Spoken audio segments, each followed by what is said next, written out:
এত বড় ওলি ছিলেন, মুরাকাবায় বসে লৌহে মাহফুজের পৃষ্ঠা আল্লাহ তাকে দেখার ক্ষমতা দিয়েছিল। তারপরেও জীবনে কোনোদিন অহংকার করেন নাই, একটা মিথ্যা কথা কোনোদিন বলেন নাই। ডাকাত সর্দার এসে বলল, এ বালক, তোমার নাম কি? বলে, আমার নাম আব্দুল কাদের। তোমার কাছে কিছু আসেনি? বলে, হ্যাঁ আছে। কি আছে? বলে, 40টা স্বর্ণের দিরহাম আমার কাছে আছে। কোন জায়গায় আছে? বলে, মা আমার জুব্বার এই বগলের নিচে মা সেলাই করে দিয়ে দিছে। বলে, বালক আব্দুল কাদের, তুমি এই বগলের নিচে স্বর্ণের দিনার আছে, তুমি বললা বাবা, তুমি তো অস্বীকার করলেও পারতা। বড় পীর আব্দুল কাদের জিলানী ডাক দিয়ে বলল, ডাকাত সর্দার, আমার মা বলে দিয়েছে বাবা, কখনো তুমি মিথ্যা কথা বলবা না।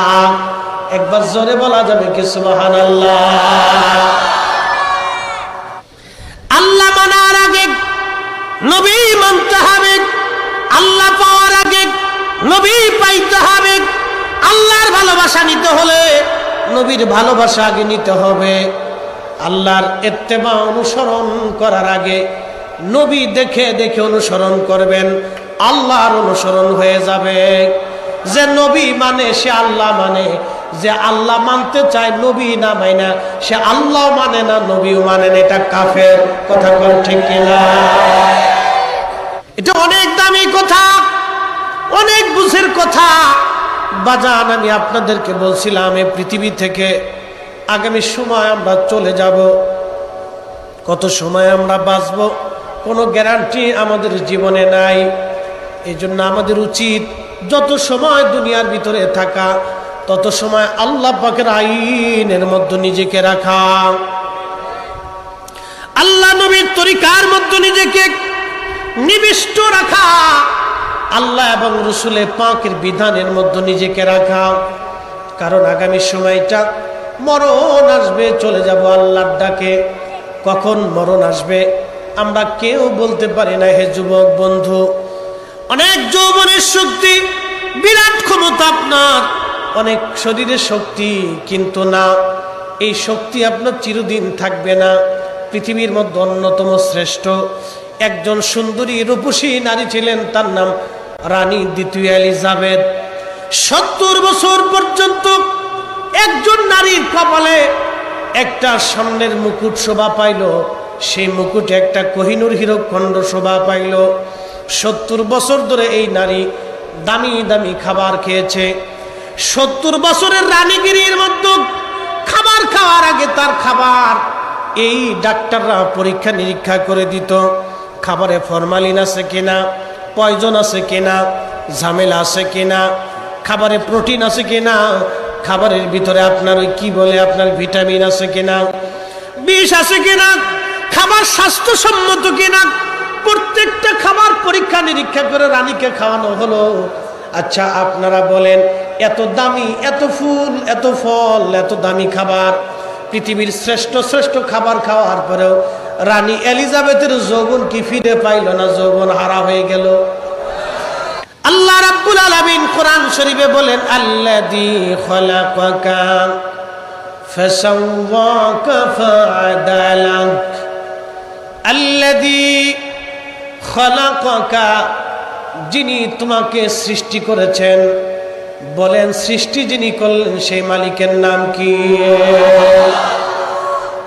সে মালিকের নাম আল্লাহ। শুধু সৃষ্টি আল্লাহ করেন নাই, আল্লাহ বললেন আল্লাযী খলাকাকা ফাসাওয়াকা ফাআদালাক, আমি শুধু সৃষ্টি করে তোমাকে ছেড়ে দেই নাই, সুবিন্যস্ত তোমাকে করেছি, সুঠাম করেছি। তোমাকে আমি সুবিন্যস্ত করেছি। সুবিন্যস্ত কি? কোরআন শরীফে আল্লাহ রাখাতে বললেন, ফি আইয়ি সূরাতিম মা শাআ রাক্কাবাক, আমি আল্লাহ আমার ইচ্ছা অনুযায়ী, পছন্দ অনুযায়ী আমি আল্লাহ সুরত দিয়েছি, চেহারা দিয়েছি। এখানে অনেক উলামা ইকরাম বসা, এখানে অনেক তলামা ইকরাম বসা, এখানে অনেক মুরব্বান ইকরাম বসা, এখানে আমার অনেক কলিজার টুকরো যুবক ভাইরা বসা, পর্দার আড়ালে অনেক মা বোনেরা বসা। বলেন আপনারা, একজনের চেহারার সাথে আরেকজনের চেহারার কি কোনো মিল আছে? নাকের সাথে নাকের মিল আছে? চোখের সাথে কি চোখের মিল আছে? বলেন আপনার আঙ্গুলের ছাপের সাথে আরেকজনের আঙ্গুলের ছাপের মিল আছে?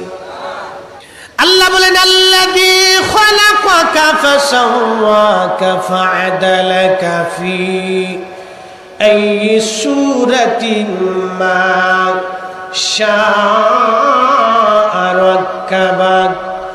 কথাটা বুঝে যাওয়ার চেষ্টা করবেন। আল্লাহ বলেন সৃষ্টি করলাম, সুবিন্যস্ত করলাম, সুঠাম করলাম, নাকের জায়গায় নাক দিলাম, দাঁতের জায়গা দাঁত দিলাম। কিন্তু দেখেন দাঁত আল্লাহ দিলেন ধীরে ধীরে। যদি আল্লাহ ইচ্ছা করতেন মায়ের পেট থেকে আপনাকে 32টা দাঁত দিয়ে দুনিয়াতে পাঠাবেন, হাত দিলেন দাঁত দিলেন না, জিহ্বা দিলেন তখন দাঁত দিলেন না, চোখ দিলেন তখন দাঁত দিলেন না। কারণটা কি?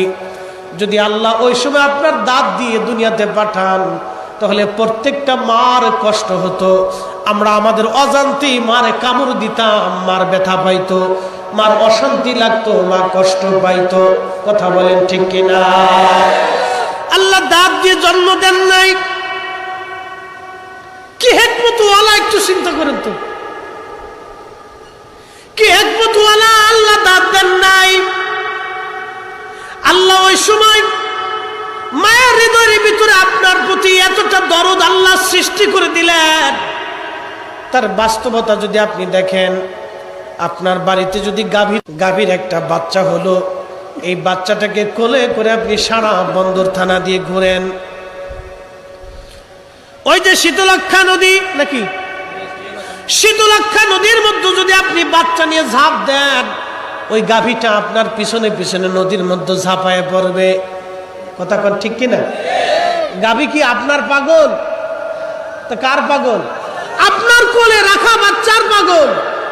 আর একটা গাভীর কলিজার ভিতরে যদি বাচ্চার প্রতি এত দরদ আল্লাহ দিয়ে দেয়, তো আপনার মায়ের কলিজার প্রতি আপনার জন্য আল্লাহ কি পরিমাণে দরদ দিয়ে দিচ্ছে। আস্তে হয়ে গেল না? কিন্তু বড় হয়ে গেলে ছেলে মার কথা মনে থাকে না, ও কুত্তার সেই তো খারাপ। আসতে ঠিক করলেন, জোরে কর। ও পালা সেইতে কুত্তা পালা ভালো ছিল। যেই ছেলে বড় হয়ে যাওয়ার পরে বাবা মার দিকে তাকায় না, বাবা মার খেদমত করে না, বাবা মারে বরদাস্ত করতে পারে না, ও কুত্তার সেই তো নিকৃষ্ট। আরে কুত্তা তো 1000 গুণে ভালো, ও কুকুরের চাইতে নিকৃষ্ট। কুকুর 1000 গুণে ভালো। কুকুরের একটা গুণ আছে, মনিব ভক্ত, ওরা খাবার দিবেন জীবন দিবে, বেইমানি করে না। আর এই ছেলের পিছনে বাবা 40 বছর মেহনত করছে, মা 40 বছর ধরে পরিশ্রম করছে। এই ছেলে আজ মাকে ভুলে গেছে, বাবাকে ভুলে গেছে। আরে কুত্তা তো ওর চাইতে 1000 গুণে ভালো। কি কথা কর? মানুষ হইতে পারে না। বাপ বুঝে যাওয়াটা জরুরি, বুঝে যাওয়াটা জরুরি। এই জন্য আল্লাহ কোরআনে বলছে আনিশ করলি, আমি আল্লাহর শুকর করি, বলি বলি দায়িক। এবং আমি আল্লাহর কৃতজ্ঞতা করার পরে তুমি তোমার বাবা মার প্রতি কৃতজ্ঞ হও।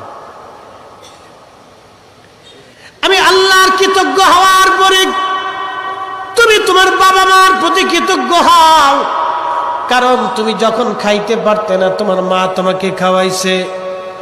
তোমার যখন রুজি ছিল না, তোমার বাবা প্রচন্ড শীত, গ্রীষ্ম, বর্ষা উপেক্ষা করে, ঝড় আর তুফান, বৃষ্টি বাদল উপেক্ষা করে তোমার জন্য রুজি করে নিয়ে আসছে। বাবার জীবনে অনেক বড় স্বপ্ন, ছেলে আমার বড় হবে, অনেক কিছু হবে, বড় হবে ছেলে আমার, সুন্দর সংসার হবে আমার।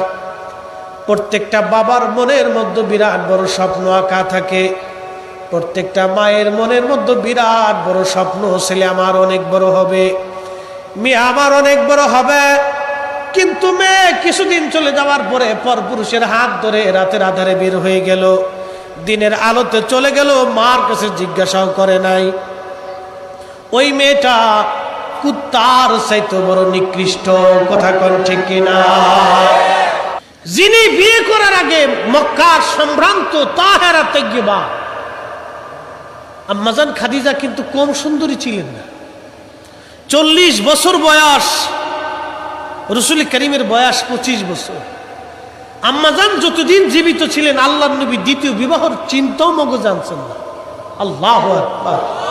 তার মানে বুঝে গেল আম্মাজান দেখতেও সুন্দর ছিলেন, আম্মাজান চরিত্রও সুন্দর ছিলেন, আম্মাজান ব্যবহারও সুন্দর ছিলেন, আম্মাজান রাসূলুল্লাহ সাল্লাল্লাহু আলাইহি সাল্লামকে তার জীবনের সব কিছু দিয়ে ভালোবাসা নবীকে সবসময় মানে পরিপূর্ণ করে রাখতেন, ভালোবাসা দিয়ে রাসূলুল্লাহকে খুশি করতেন, খুশি রাখতেন বিদায় কখনো আম্মাজান থাকা অবস্থায় আল্লাহর নবী দ্বিতীয় বিবাহের কল্পনাও কখনো করেন নাই।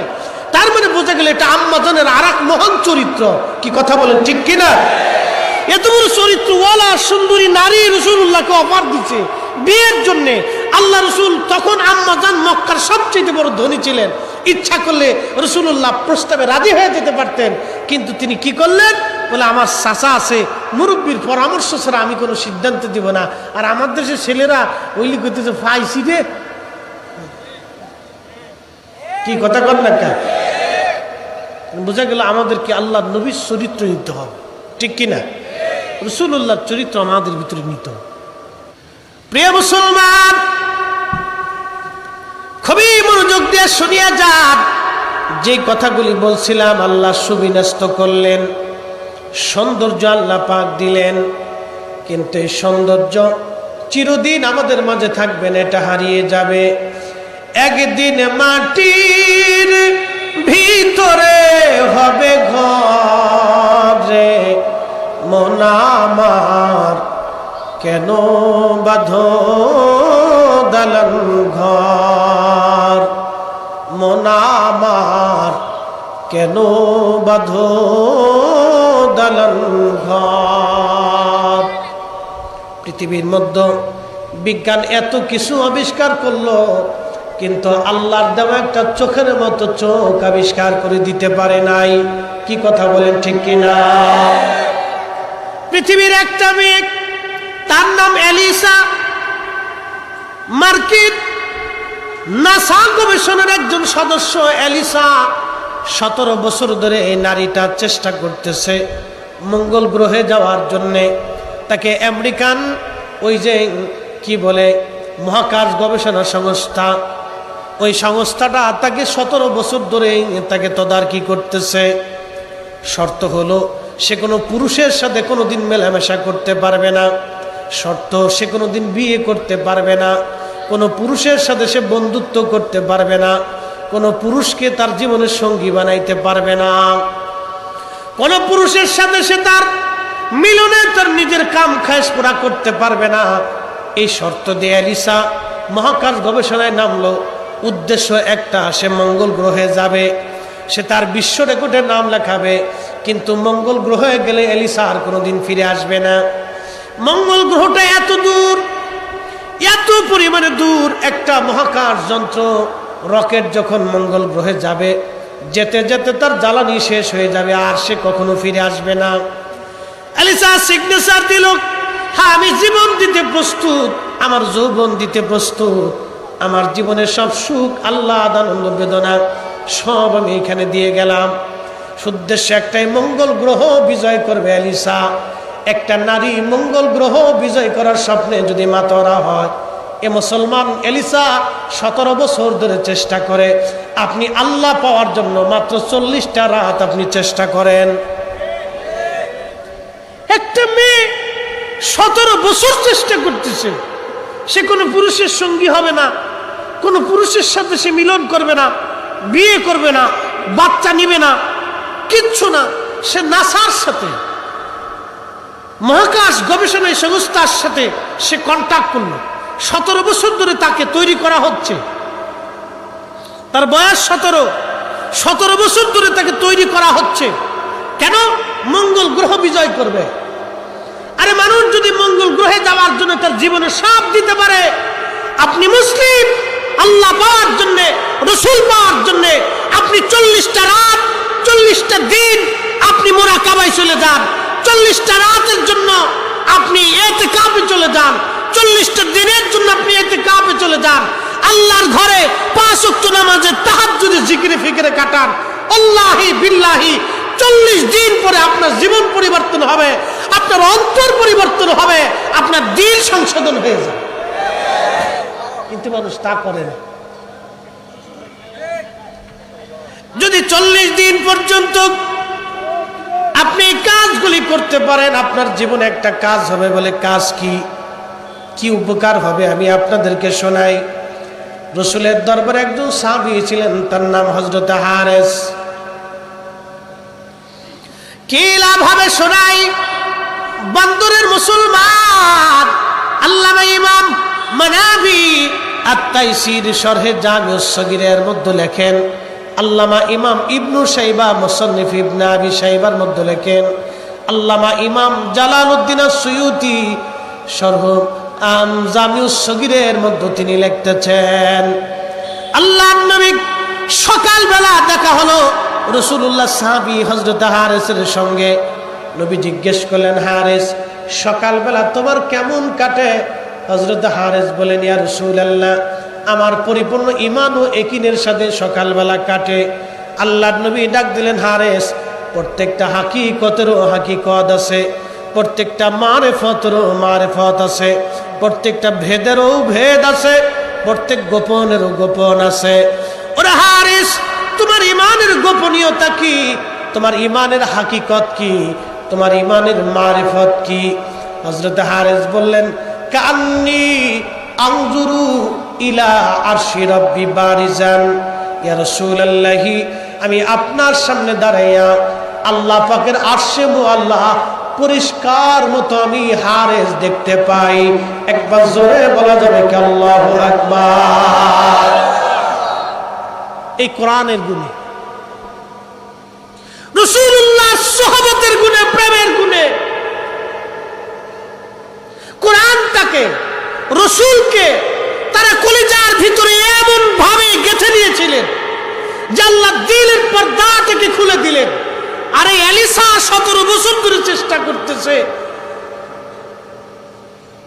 মঙ্গল গ্রহে যাবে, রকেট দিয়ে নাসা থেকে তৈরি করতেছে।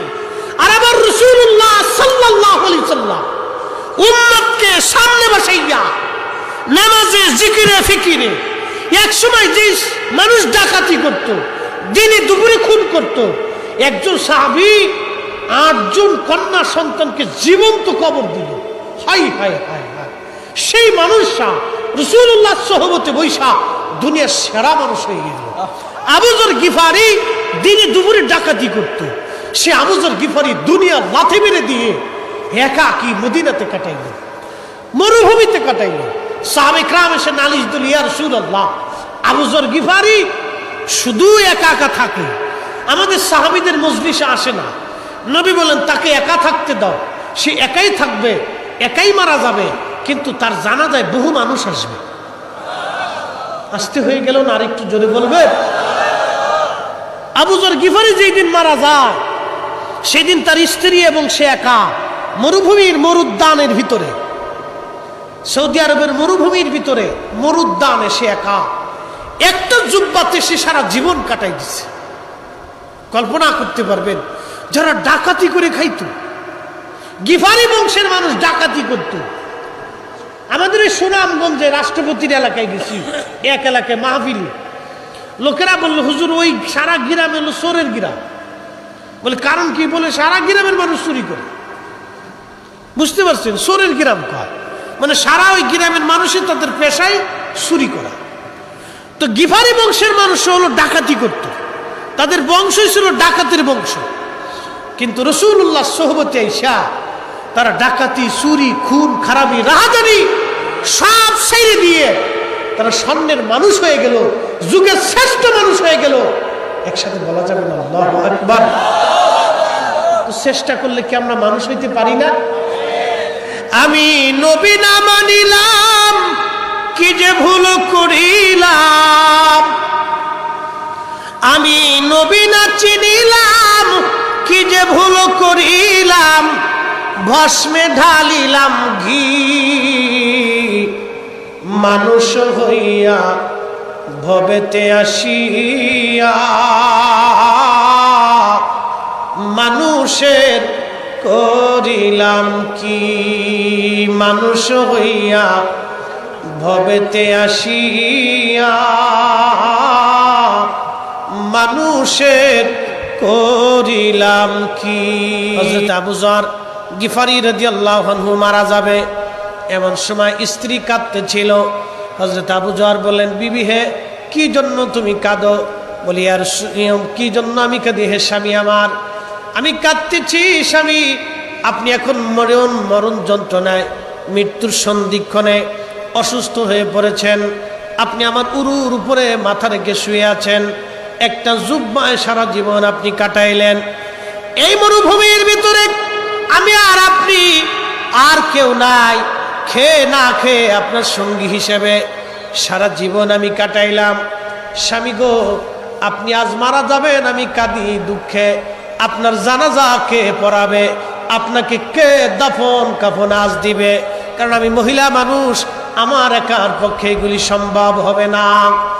আবু যর গিফারি একটা জবাব দিয়ে বলল, বিবি রে, চিন্তা করো না, আমি আমার মাসদুকের কাছ থেকে, আমি আমার মাহবুবের কাছ থেকে শুনেছি, আল্লাহ রসুল আমাকে দোয়া করে বলেছিলেন, আবু যর, তুমি একাই থাকবা, একাই মারা যাবা, কিন্তু তোমার জানাজায় বহু মানুষ হাজির হয়ে যাবে। বিবি, আমি মারা গেলে জানাজায় বহু মানুষ আসবে। আল্লাহ রসুল বহু বছর আগে বলেছে, রসুলুল্লাহর কথা কখনো মিথ্যা হবে না। একবার জোরে বলা যাবে কি আল্লাহু আকবার। আল্লাহ রসুলের কথা কখনো মিথ্যা হবে না। রসুল যেটা বলেছে এটাই হবে। তুমি একটু টিলার উপরে যায় দেখো কোনো কাফেলা আসে কিনা। যদি আসে তো বুঝবো আমার বিদায়ের সময় ঘনাই গেছে, আর যদি না আসে তাহলে বুঝবো আমি মারা যাচ্ছি না। দূর হয়েছে না? আরো জোরে, আর একটু জোরে। কিয়ামত, হাসর নাসর, কবর, দুনিয়া আখিরাত, আসমানের উপরে নিচে, পৃথিবীর সপ্তম জমিনের নিচে উপরে, অতীত বর্তমান ভবিষ্যৎ, হাজির গায়েব, যে কোনো বিষয়ে, জান্নাত আর জাহান্নাম, দেখা আর অদেখা, উপস্থিত অনুপস্থিত, কোন বিষয়ে রাসূলুল্লাহ সাহাবায়ে কেরামকে প্রশ্ন করলে, সাহাবীরা তোমরা কি এটা জানো? সাহাবীরা একটা জবাব দিতেন। এটা মুতাওয়াতির পর্যায়ের বর্ণনা, কত সাহাবী থেকে হাদিস আসছে তার হিসাব নাই। সাহাবীরা একটা জবাব দিতেন, আল্লাহু ওয়া রাসূলুহু আলাম, আল্লাহ এবং তার রসুল ভালো জানে। আল্লাহ জানে, নবী জানে, আল্লাহ জানে, নবী জানে, আল্লাহ জানে, নবী জানে।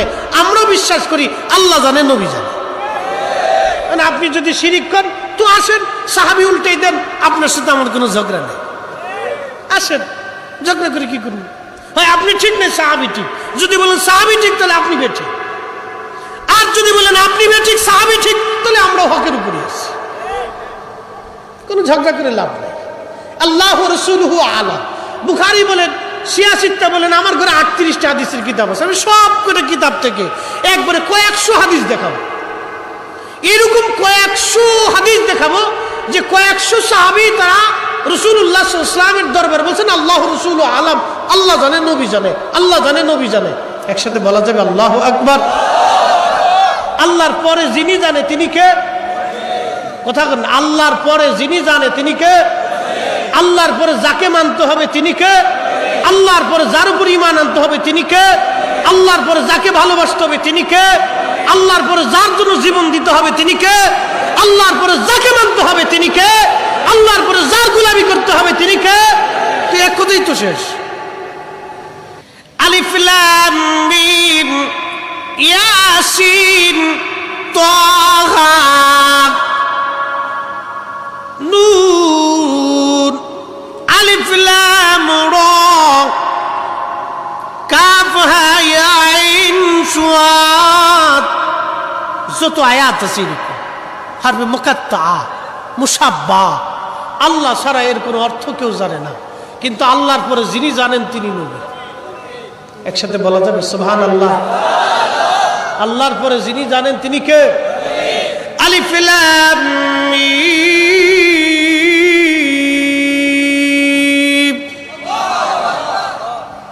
কার কালাম? আজ পর্যন্ত অর্থ পাইছেন? কোন মুফাসসির অর্থ করে দিতে পারছে? কিন্তু নাজিল করলেন আল্লাহ। কার কালবে? আল্লাহ রসুলের কালবে। এই কোরআন নাজিল যদি পাহাড়ের উপরে করতো তো পাহাড় শেষ। সেই কোরআন আল্লাহ তার রাসূলুল্লাহর কালবের উপরে নাজিল করছেন। কে আসতে হয়ে গেল কেন, জোরে বলেন। তাহলে আল্লাহ রসুলের কাল কি পরিমাণে মজবুত ছিল একটু চিন্তা করেন তো। ওটাকে কিভাবে আল্লাহ তৈরি করছিলেন। পাহাড় সহ্য হবে না, মাউন্ট এভারেস্ট 29,000 ফিট, পৃথিবীর সবচেয়ে বড় পাহাড়, আল্লাহর কালামের ওজন সহ্য করার ক্ষমতা তার নাই। কিন্তু এই কালাম 23 বছরের জীবনে 22,000 বার জিবরাইলের আগমনে 114টি সূরা 6,666 আয়াত রাসূলুল্লাহর কলবে আল্লাহ নাজিল করছে। তো রাসূলের কাল কি পরিমাণে মজবুত হতে পারে। আপনি কি করে সেই রাসূলকে নিজের মতো ভাবেন? আপনার তো বোঝা উচিত, ঝগড়ার তো বিষয় নেই, আপনাকে বুঝে নিতে। আপনি কি করে সেই রাসূলকে নিজের মতো ভাবেন, নিজেকে রাসূলুল্লাহর মতো ভাবেন? আপনাকে বুঝে যেত না। প্রিয় ভাই, হয়তো বুঝের ভুল হতে পারে, স্বাভাবিক হতেই পারে, মানুষ মাত্র, আমারও ভুল হচ্ছে। আমি কি সব জানলাওয়ালা? কখনোই না। আমাদের জীবনে অনেক ভুল আছে, সংশোধন করে দেওয়াটা আমাদের দায়িত্ব। দুউ ইলা সাবিলি রাব্বিকা বিল হিকমাতি ওয়াল মাউইজাতিল হাসানা উদউ ইলা, তোমরা আল্লাহর দিকে, আল্লাহর পথে মানুষকে ডাকো সুন্দর শব্দমালা দিয়ে, হিকমত ভালোবাসা দিয়ে মানুষকে আল্লাহর দিকে ডাকো। মুহতারাম, আমার কোনো ভাইয়ের ভুল হতে পারে, সংশোধন করে নেওয়াটা জরুরি। প্রিয় উপস্থিতি, একটা কথা বোঝা উচিত, আপনি যেই পীরের মুরিদ হন, রাসূল আমাদের কয়জন? আপনি যেই পীরের মুরিদ হন, কোরআন আমাদের কয়টা? এটা বুঝে আটটুসির জন্য আলাদা সিস্টেম করা আছে, সরমনের জন্য আলাদা করা, সরসিনার জন্য আলাদা, এই জৈনপুরীদের জন্য আলাদা, হ্যাঁ, মসলকে আলা হজরতের জন্য আলাদা, সবার একটাই। কয়টা? মরা গরু মানে আটটুসির জন্য হালাল, সরমনের জন্য খালি হারাম, মরা গরু সবার জন্যই হারাম। আল্লাহর নামে যেটা জবাই হবে এটা সবার জন্য হালাল, গায়রুল্লাহর নামে যেটা জবাই হবে এটা সবার জন্যই হারাম। কি কথা বলেন, ঠিক কিনা? এটাই চির সত্য। আমাদের এটা বুঝে যাওয়াটা জরুরি, মানাটা হলো জরুরি। কেউ যদি মানে সে ঠিক, কেউ যদি না মানে তাহলে যে পীরের কাছে যাক সে বেটি। কি কথা বল না কে? সে যে পীরের কাছে যাক সে বেটি, এটি সত্য। আমি কি আর আপনি কি? প্রিয় মুসলমান, আসেন লম্বা কথা বাড়াবো না, কথাগুলি বলে দিয়ে যায়। সাহাবী রাসূলুল্লাহর দরবারে থেকে বলেন, ইয়া রাসূলুল্লাহ, আমি আপনার সামনে থেকে ক্ষুধার আরশ আমি প্রকাশ্যভাবে দেখতে পাই। এরপরে সাহাবী বলেন, কাআন্নী আনজুরু ইলা আহলিল জান্নাহ, ওগো নবীজি আমি জান্নাত দেখতে পাই। ইয়াতাজাওয়ারুনা ফিহা, ওই জান্নাতের ভিতরে জান্নাতীরা মুলাকাত করে, আমি সাহাবী নবী আপনার সামনে দাঁড়ায় দেখতে পাই। একবার জোরে বলা যাবে কি সুবহানাল্লাহ? তার মানে সাহাবীরা স্বর্ণের মানুষ হয়ে গিয়েছিলেন রাসূলের দরবারে থেকে বাজানো। ওই এলিসা একজন নারী 17 বছর ধরে মঙ্গল গ্রহে যাওয়ার জন্য, যদি 17 বছরের জীবন সে এইভাবে চেষ্টা করতে পারে, তাহলে আল্লাহ পাওয়ার জন্য আপনি যদি 17 মাস চেষ্টা করেন, তাহলে ঘরের ভিতরে বৈশা আপনি মক্কা মদিনা দেখার সুযোগ হয়ে যাবে। কথা কোন ঠিক কিনা? আল্লাহর নবী ফাতেমা রাদিয়াল্লাহু আনহাকে ধমকায় বলেন, ফাতেমা করলা কি? আমার আলীর মনে কষ্ট দিয়ে ফেলছো।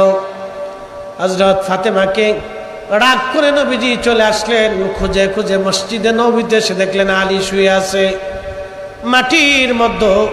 হযরত আলীকে সান্ত্বনা দেওয়ার জন্য আল্লাহর নবী ডাক দিলেন, ইয়া আবা তুরাব, ও মাটিওয়ালা উঠো, ও মাটির বাবা উঠো। একবার জোরে বলা যাবে কি মারহাবা? ফেরেশতারা ডেকে বলবে, হে রব, নেকের বড় অভাব। আল্লাহ বলবেন, বান্দারে তোমরা যায় জিজ্ঞেস করো আমারে বান্দা দুনিয়ায় কোনো আলেমের সাথে তার আত্মীয়তা ছিল কিনা। ফেরেশতারা এসে বলবে, আল্লাহর বান্দা দুনিয়ার মধ্যে কোনো আলেমের সাথে তোমার আত্মীয়তা ছিল? বলে না। ফেরেশতারা আবার যাবে, আল্লাহ দুনিয়ার মধ্যে কোনো আলেমের সাথে এই বান্দার কোনো আত্মীয়তা নাই। আল্লাহ রাব্বুল আলামিন বলবেন, যাও যাই দেখো আমার এই বান্দা দুনিয়ায় কোনো আলেমকে একবেলা মেহমানদারি করছিল কিনা। ফেরেশতারা এসে বলবে, আল্লাহর বান্দা দুনিয়ায় কোনো আলেমের সাথে তুমি মেহমানদারি করছো কিনা? আল্লাহর বান্দা বলবে, না, কোনো আলেমকে আমি মেহমানদারি করি নাই। ফেরেশতারা বলবে, আল্লাহ মেহমানদারি তার জীবনে নাই। আল্লাহ বলবে, যাও জিজ্ঞেস করো আমার কোনো আলেমের সঙ্গে সে হাসি মুখে কোনোদিন কথা বলেছিল কিনা। ফেরেশতারা দৌড়ে এসে বলবে, বান্দা তুমি কি তোমার কোন আলেমের সঙ্গে, আল্লাহর কোন আলেমের সঙ্গে হাসি মুখে কথা বলছো নি? আল্লাহর বান্দা বলবে, হ্যাঁ, আমি দুনিয়ার মধ্যে আলেমের সঙ্গে হাসি মুখে একদিন কথা বলেছিলাম। আল্লাহ ডাক দিয়ে বলবেন, যাও যাও, এই কারণে আমি আল্লাহ তার জীবনের সব গুনাহ মাফ করে দিলাম। একসাথে জোরে বলবেন কি আল্লাহু আকবার। তো ওদেরকে একটু পাগড়ি দেব, বসে যান, একটু দেখে যান। 10টা মিনিট চাইছি, একটা ঘটনা শোনাব। ঘটনাটা হলো, পৃথিবী বিখ্যাত একজন বাদশাহ, তার নাম সুলতান মাহমুদ গজনবী, নাম শুনছে। বর্তমান আফগানিস্তানের গজনিতে তার সাম্রাজ্য ছিল। আফগানিস্তানের Ghazni, Afghanistan, Turkmenistan, Uzbekistan, Azerbaijan, এই পাকিস্তান, ইরান, এই বিরাট একটা অংশ মিলে তার একটা বিরাট সাম্রাজ্য ছিল। আর আগে থেকে এই অঞ্চলের মানুষ খুব যোদ্ধা এবং খুব তেজস্বী মানুষেরা, খুব যুদ্ধ করতে পারতো আগে থেকে এরা। আফগানিস্তানে মনে করেন যে চেঙ্গিস খানের মতো লোক আফগানিস্তানে ঢুকতে পারে নাই, ব্রিটিশরাও পারে নাই, রাশিয়াও টিকে নাই, আমেরিকাও ফেল খেয়েছে, সব ফেল খেয়েছে, কেউ পাস করতে পারে নাই। ও দেশের মানুষ প্রকৃতির মাধ্যমে ওই সিচুয়েশনে, পাহাড়ি অঞ্চলের মানুষ খুব কষ্ট সহিষ্ণু, এরা আগে থেকে খুব শক্ত হৃদয়ের মানুষ। তো সুলতান মাহমুদ গজনবী শক্ত হৃদয়ের মানুষ হলে কি হবে, তারা ধর্মপ্রিয়, খুব ধর্মভীরু। তো সুলতান মাহমুদ গজনবী খুব আশিক রাসূল ছিলেন, একসাথে বলা যাবে মারহাবা।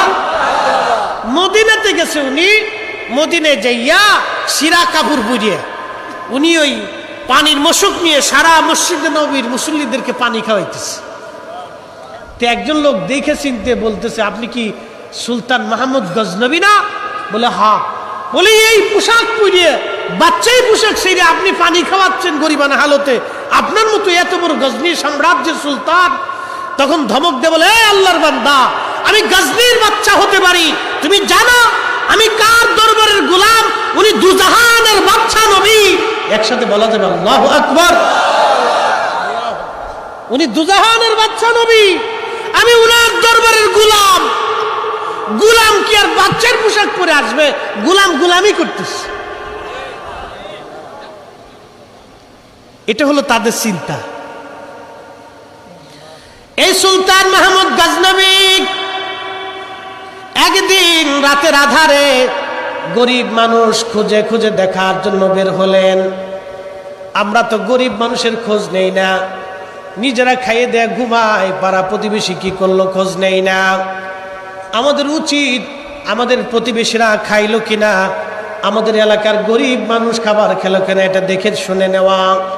এটা খোলাফায়ে রাশিদিনের চরিত্র, এটা আল্লাহর নবীর সারা জীবনের চরিত্র ছিল, সারা জীবনের সুন্নত। এই সুন্নত আমরা ভুলে গেছি, সুন্নতের কথা মনে নাই। না না, এই সুন্নত যদি প্রত্যেকটা মুসলমান পালন করত, আল্লাহর কসম করে বলি আমার দেশের কোনো গরিব মানুষের খাবারের অভাব হতো না। কি কথা বলেন, ঠিক কিনা? এই সুন্নতটা যদি আমরা মানতাম, যে নিজে খাবার খাওয়ার আগে গরিব মানুষের খোঁজ নেওয়া, আত্মীয় স্বজনের খোঁজ নেওয়া, ফোন করে জিজ্ঞেস করা, কিরে তোদের অবস্থা কি, কি হালতে আসস, এই যে খোঁজ খবর নেওয়া। প্রতিবেশী দরিদ্র যদি থাকে, হিন্দু হোক, বৌদ্ধ হতে পারে, সে যদি গরিব হয় তার বাড়ি খোঁজ নেওয়া। যদি আপনার বাড়ির পাশে হিন্দু হয়, পরিমল মণ্ডল হয়, পরিমল মণ্ডল, তোমার বাড়ি কি খাবার দাবার আছে নাকি আলোতে? তোমার বাচ্চারা খাইছেনি? আপনার ঘর থেকে পরিমণ্ডলের জন্য খাবার পৌঁছায় দেওয়া, পরিমণ্ডলের বাড়ির জন্য খাবার পৌঁছায় দেওয়া ছিল আপনার দায়িত্ব। গণেশের ঘরে, কার্তিকের ঘরে, হিন্দু হতে পারে, যদি দরিদ্র হয় আপনার ঘর থেকে তার ঘরে খাবার পৌঁছায় দেওয়া ছিল ইসলাম। সুলতান মাহমুদ গজনবী সারা রাত্রে বলে ঘুরে ঘুরে দেখতেন আমার প্রজাদের মধ্যে কেউ খাইলো কিনা, নাকি না খেয়ে থাকলো। একদিন তিনি ঘুরতে ঘুরতে তিনি একটা বাজারে গেলেন। ওনার হাতের মধ্যে স্বর্ণের প্রদীপ ছিল, হাতের মধ্যে স্বর্ণের প্রদীপ নিয়ে বাজারে গেলেন। যাই দেখতেছে এই বাজারের একজন দোকানদারের প্রদীপের পাশে বসে বসে একটা তলবে ইলম কিতাব পড়তেছে। সুলতান মাহমুদ গজনবী দাঁড়ায় দাঁড়ায় চিন্তা করলো, হায় আফসোস, আমি গজনী সাম্রাজ্যের বাদশা, আমার প্রদীপ স্বর্ণ দিয়ে বানাইছি, আর একজন তলবে ইলম কোরআন পড়ে, হাদিস পড়ে, আর একজনের আলো হাওলাত করে। রাসূলুল্লাহ যদি, হাবিবুল্লাহ যদি কিয়ামতের মাঠে জিজ্ঞেস করে, হে সুলতান মাহমুদ গজনবী, তুমি আমার উম্মত, তুমি আমার উম্মত হইয়া আমার একজন তলবে ইলম অন্যের প্রদীপের আলো হাওলাত করে কিতাব পড়েছিল, আর তুমি স্বর্ণের প্রদীপ দিয়ে রাস্তায় পথ চলেছো, বাড়িতে আলো দেখছো, আমার কেন তলবে ইলমরে সেই দিন তুমি আলোর ব্যবস্থা করে দাও নাই?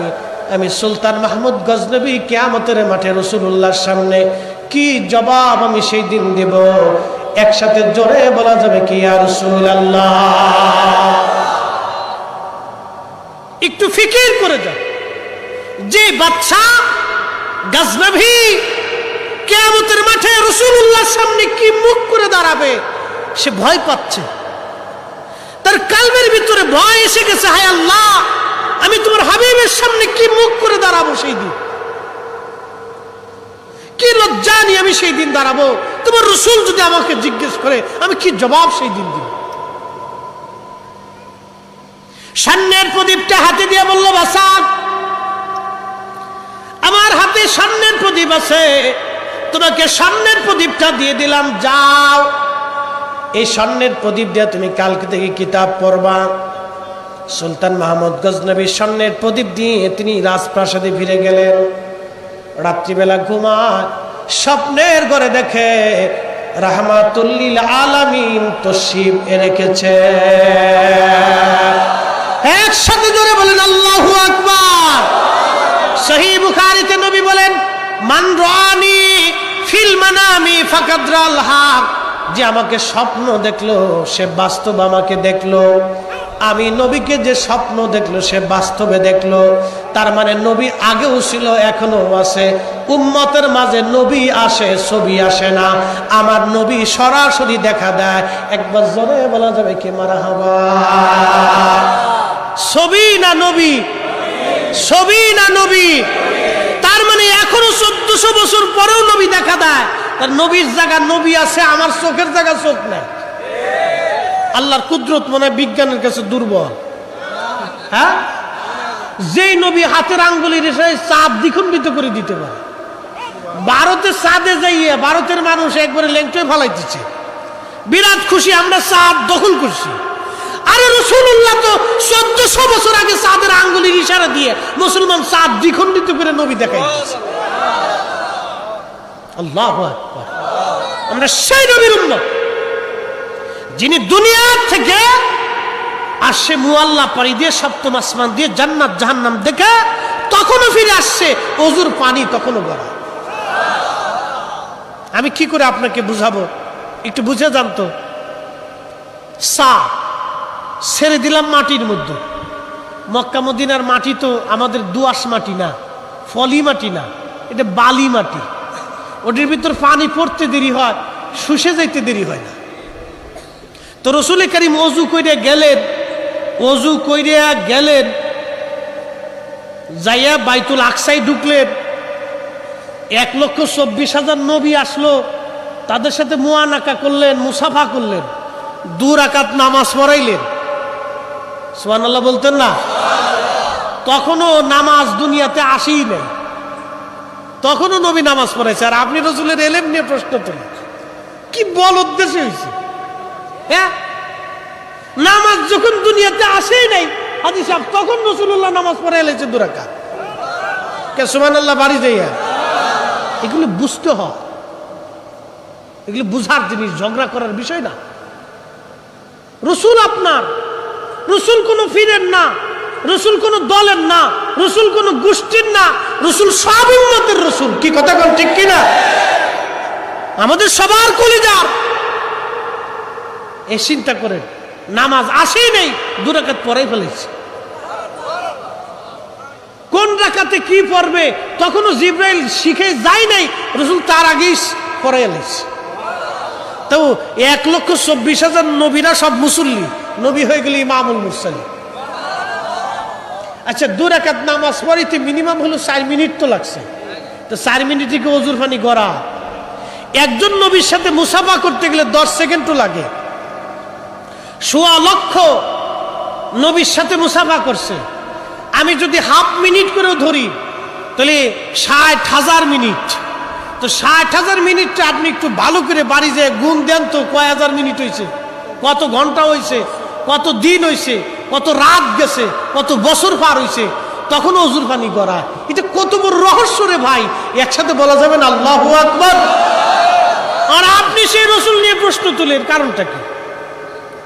আকল আমার কবে হবে ভাই আমি জানি না।